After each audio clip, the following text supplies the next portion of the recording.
నమస్తే, welcome to వీక్షణం. చమురు నిక్షేపాల వెలికితీత కోనసీమ గుండెల్లో చిచ్చు పెడుతుంది. బ్లోఅవుట్లతో గుండె కోత మిగులుస్తుంది. వందల ఎకరాల్లో సాగుతున్న తవ్వకాలు మందు పాతరల్లా మారుతున్నాయి. మంటలై ఎగిసిపడుతున్నాయి. భూమి కింద ఉన్న పైప్ లైన్లు ఎప్పుడు ఏ విధ్వంసానికి కారణమవుతున్నాయన్న భయం కోనసీమ ప్రజలకు కంటి మీద కునుకు లేకుండా చేస్తుంది. అంతేకాదు, చమురు తవ్వకాలతో ఇక్కడి భూముల్లోనూ దిగుబడి ఘోరంగా పడిపోతుందని రైతులు, వ్యవసాయ నిపుణులు చెబుతున్నారు.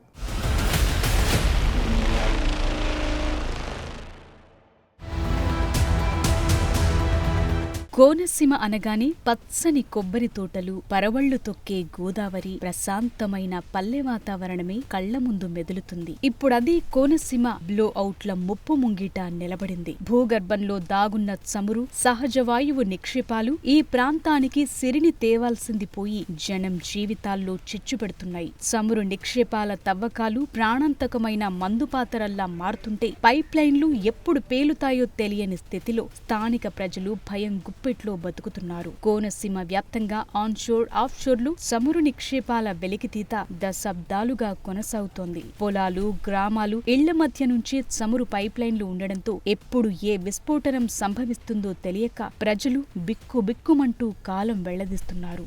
నిజంగా మా అదృష్టం కొలిది మేము వాళ్ళ అనౌన్స్మెంట్ ఇవ్వకపోయినా మేము బయటకు పారిపోయాం కాబట్టి ఊళ్ళో జనాన్ని అందరినీ తీసుకుని ఎవరికి నచ్చిన వాళ్ళని తీసుకుని ఎక్కడ పడితే అక్కడ దింపేశారు కాబట్టి మేము సేఫ్గా ఉన్నాం. ఈవేళ 2014లో మామిడికుదురు మండలం నగరం గ్రామంలో జరిగిన భారీ పేలుడు తరువాత కొన్నాళ్ల పాటు హడావిడి చేసిన చమురు సంస్థలు తరువాత ఎప్పటిలాగే నిర్వహణను పక్కన పెట్టేశాయన్న విమర్శలున్నాయి. ఇప్పుడు ఇరుసమండలో చోటు చేసుకున్న బ్లో అవుట్ జనావాసాలకు సమీపంలో సంభవించి ఉంటే పరిస్థితేంటన్న ఆందోళన కోనసీమ వాసుల్లో మొదలైంది. ఇప్పుడు ఎంత మేర అన్నది ఇంకా అంచనా వేయలేమండి. ఎందుకంటే ఇంతవరకు కూడా మంటని ఇదంతా కూడా వ్యాపించింది. ఈ కనపడిదంతా కూడా రైతులే కదండి. ఇప్పుడు ఈయన రైతు ఇంది, ఈ బిల్డింగ్ ఇంది, ఈ కనపడి భూమి అంతా కూడా ఇందే. అదేమో మా పెదనాన్నగారిది. అవి ఇప్పుడు చెట్లకి వేడికేమో చెట్లు పనిచేస్తాయని కూడా మనం చెప్పలేము. వ్యవసాయం కూడా నష్టపోయారు. అన్ని విధాలా మాకు లాస్ జరిగింది. కానీ మాకు ఇన్ఫర్మేషన్ మాత్రం లేట్గా ఇచ్చారు. మేము అప్రమత్తం అయ్యి మా ఊరంతా ఖాళీ చేయించాం కాబట్టి అండి, యాక్టివ్గా ఉండి మా కుర్రలందరం ఖాళీ చేయించాం కాబట్టి మాకు ఇవాళ ఏ విధమైన ఇబ్బంది కలగలేదు. నాయకులు అయితే అన్ని విధాలు చూసుకుంటున్నారు. నిన్న పొద్దు నుంచి ఎమ్మెల్యే గారు, ఎంపీ గారు, కలెక్టర్ గారు ఉండటం జరిగింది. మొత్తం స్మాష్ అంతా అక్కడ మీరు వెళ్ళారు కనపడుతుంది కదా, అదే రకంగా మీకు ఆయిల్ అయ్యి పొగ అయ్యి పట్టేసి పనికిరావండి అసలు. ఇవి అది మా 5-6 నెలలకి కానీ తెలియదు దాని ప్రభావం. అంటే చనిపోతాయి చెట్లు కూడా చచ్చిపోతాయండి. కొన్ని మగ్గిపోయిన చెట్లు బాగా మువ్వులు మగ్గిపోతే చచ్చిపోతాయి. ఉన్నది మాత్రం మువ్వు ఉంటే ఏమన్నా 5-6 ఏళ్ళకి కోలుకుంటుంది. అది అప్పటికి ఎవడండి ఉండేవాడు ఎవడ పోయేవాడు ఎవడం.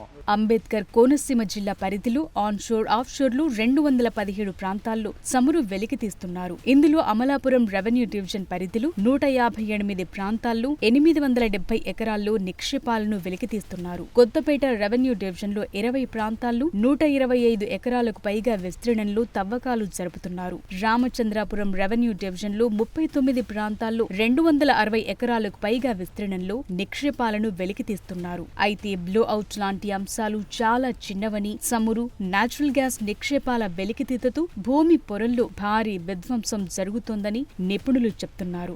రిగ్ పేరిట కిలోమీటర్ల మేర తవ్వి తిరిగి పూడ్చకుండా వదిలేయటం అత్యంత ప్రమాదకరమని హెచ్చరిస్తున్నారు. నిక్షేపాల వెలికితీతకు భూములను గుర్తించి రైతుల నుంచి 3 నుంచి 5 ఏళ్లకు లీజ్ ప్రాతిపదికన తీసుకుంటున్నాయి చమురు కంపెనీలు. ఏడాదికి 2 పంటలకు వచ్చే దిగుబడిని అంచనా వేసి ఎకరాకు 80,000 నుంచి 85,000, బీడు భూములకు 26,000కు పైగా చెల్లిస్తున్నారు. తవ్వకాలు పూర్తయిన తరువాత భూములను తిరిగి రైతులకు అప్పగిస్తున్నారు. అయితే తవ్వకాలు చేసిన ప్రాంతంలో గోతులను పూర్తిగా పూడ్చివ్వాలి. ఇది ఖర్చుతో కూడిన వ్యవహారం కావటంతో పూడ్చివేత ఖర్చుల కింద 60 నుంచి 70,000 ఇస్తున్నారు. చాలా మంది రైతులు వీటిని పూడ్చటం లేదు. చమురు నిక్షేపాల వెలికితీత తరువాత కోనసీమ జిల్లా వ్యాప్తంగా కేవలం 61 బావులను మాత్రమే పూడ్చారు. వాటిలో అమలాపురం డివిజన్లో 43, కొత్తపేటలో 12, రామచంద్రపురంలో 6 ఉన్నాయి. చమురు తవ్వకాల తరువాత తిరిగి రైతులకు అప్పగించిన భూముల్లో సాగు ప్రారంభిస్తే ఒక్కసారిగా దిగుబడి తగ్గిపోతోంది. తరువాత క్రమంగా కొంతవరకు దిగుబడి పెరుగుతోంది. కానీ అదే పొలం చుట్టుపక్కల ఉన్న భూముల్లో ఎకరాకు 35 బస్తాల వరకు దిగుబడి వస్తోంది. నిక్షేపాల తవ్వకాల తరువాత కనీసం 10 బస్తాల దిగుబడి తగ్గిపోతోంది. ఇక ఇదే ప్రాంతంలో కొబ్బరి చెట్టుకు 100 కాయలొచ్చేవని, చమురు తవ్వకాల తరువాత 70 కాయలకు తగ్గిందని అధికారులే నిర్ధారించారు. కొబ్బరికాయ సైజ్ కూడా తగ్గినట్లు తేల్చారు. ఇలా చమురు నిక్షేపాల వెలికితీత కోనసీమకు గుండెకోత మిగులుస్తోంది. జిల్లాలో 1255 ఎకరాల్లో కొనసాగుతున్న తవ్వకాలు చాప కింద నీరులా ప్రతికూల ప్రభావాన్ని చూపుతోంది. పైప్ లైన్లు ఎప్పుడు పగిలిపోతాయోనన్న భయం ఇక్కడి ప్రజలకు కంటికి నిద్ర లేకుండా చేస్తోంది. చమురు తవ్వకాలతో భూముల్లో దిగుబడి పడిపోతుండటంతోనూ మరింత ఆందోళన చెందుతున్నారు ఈ ప్రాంత రైతులు. ముఖ్యంగా బ్లో అవుట్ లాంటి ఘటనలు కోనసీమ చరిత్రలో మాయని మచ్చలుగా మిగిలిపోయాయి. గతంలో జరిగిన బ్లో అవుట్ ఘటనలు సృష్టించిన బీభత్సం అంతా ఇంతా కాదు. అంతెత్తున ఎగసిపడే మంటలు నెలల తరబడి అదుపులోకి రాకపోవడంతో ఆ ప్రాంత ప్రజలు క్షణం ఒక యుగంగా గడపాల్సొచ్చింది. గ్యాస్ లీక్ వల్ల గాలిలో కలిసిన విషవాయువులు, కురిసిన చమురు వల్ల ప్రాణ నష్టంతో పాటు ఆస్తి నష్టం కూడా భారీగా జరిగింది. ఇప్పటికీ ఎక్కడ తవ్వకాలు మొదలైనా, ఎక్కడ గ్యాస్ లీక్ వాసన వచ్చినా జనం ప్రాణాలు అరచేతిలో పెట్టుకుని పరుగులు తీయాల్సిన పరిస్థితులు నెలకొన్నాయి. కోనసీమలో దశాబ్దాలుగా సాగుతోన్న చమురు నిక్షేపాల వెలికితీత వల్ల జరుగుతున్న మేలు కంటే నష్టమే ఎక్కువని స్థానికులు గగ్గోలు పెడుతున్నారు.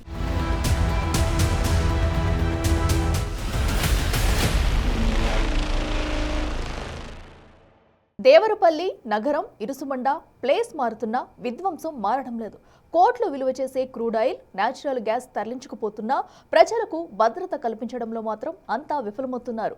చమురు కంపెనీల కార్యకలాపాలతో జరుగుతున్న బ్లోఅవుట్లు, గ్యాస్ లీకేజీల వల్ల ఎప్పుడెలాంటి ఉపద్రవం వస్తుందో తెలియని దుర్భర పరిస్థితుల్లో కోనసీమ ప్రజలు బిక్కుబిక్కుమంటున్నారు. ఈ తవ్వకాలు కోనసీమ ప్రాంతంలోని పర్యావరణంపై ఎలాంటి ప్రభావం చూపుతుంది?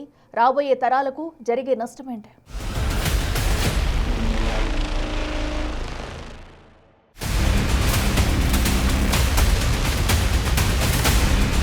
పాతబడిన పైప్ లైన్లు, నిర్వహణ లోపాలు, భూగర్భంలో తుప్పుపట్టిన పైపులు, తరచుగా లీకేజ్లు, ఎప్పుడు పేలుతాయో తెలియని భయాలు, ఇవన్నీ కోనసీమ గుండెల్లో డేంజర్ బెల్స్ మోగిస్తున్నాయి. అనేక గ్రామాల్లో ఇళ్ల మధ్య నుంచే పైప్ లైన్లు వెళ్లటం మరింత టెన్షన్ పెడుతోంది. కోనసీమ అంటే ఆంధ్ర, కేరళ అంటారు. కానీ చమురు తవ్వకాలు ఇక్కడి ప్రకృతిని, పర్యావరణాన్ని, వ్యవసాయ రంగాన్ని క్రమంగా దెబ్బతీస్తున్నాయి. నిరంతర తవ్వకాలు, రసాయనాల వినియోగం వల్ల భూగర్భ జలాలు కలుషితమవుతున్నాయి. భూమిలో తేమ తగ్గి చమురు జిగటు పేరుకుపోతోంది.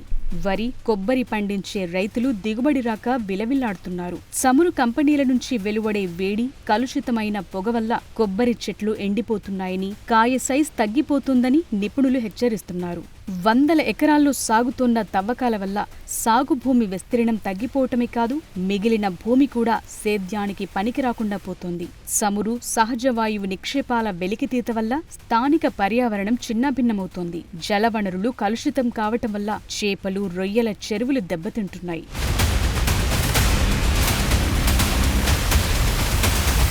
పచ్చని ప్రకృతికి చిరునామాగా విరాజిల్లే ఈ ప్రాంతం ఇప్పుడు అగ్నిగుండంపై ఉన్నట్లుగా భయపెడుతోంది.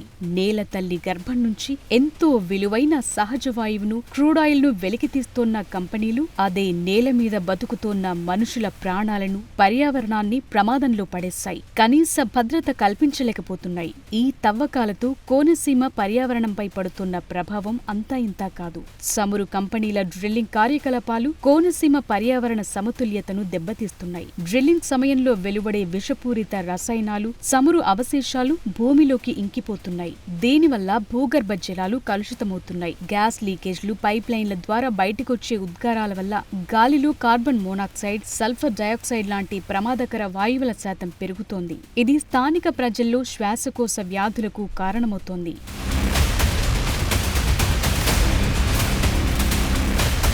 కోనసీమలో అంతర్జాతీయ స్థాయి భద్రతా ప్రమాణాలు పాటిస్తున్నామని కంపెనీలు చెప్తున్నా ఆచరణలో మాత్రం అలాంటివేవీ కనిపించడం లేదు. పాతబడిన పైప్ లైన్లను మార్చకపోవటం, నిరంతర పర్యవేక్షణ లేకపోవటం వల్ల ప్రమాదాలు తరచుగా జరుగుతూనే ఉన్నాయి. ఈ ప్రాంతంలో రాత్రిపూట ప్రశాంతంగా నిద్రపోయే పరిస్థితి లేదు. ఎక్కడ పైప్ లైన్ పేలుతుందో, ఎప్పుడు మంటలు ఆకాశాన్ని తాకుతాయో తెలియని భయాందోళనతో ప్రజలు బతుకుతున్నారు. ఇదే పరిస్థితి కొనసాగితే కాలుష్యం, వరుస ప్రమాదాల వల్ల కోనసీమ నివాసయోగ్యం కాని ప్రాంతంగా మారుతుందనే ఆందోళన మొదలైంది.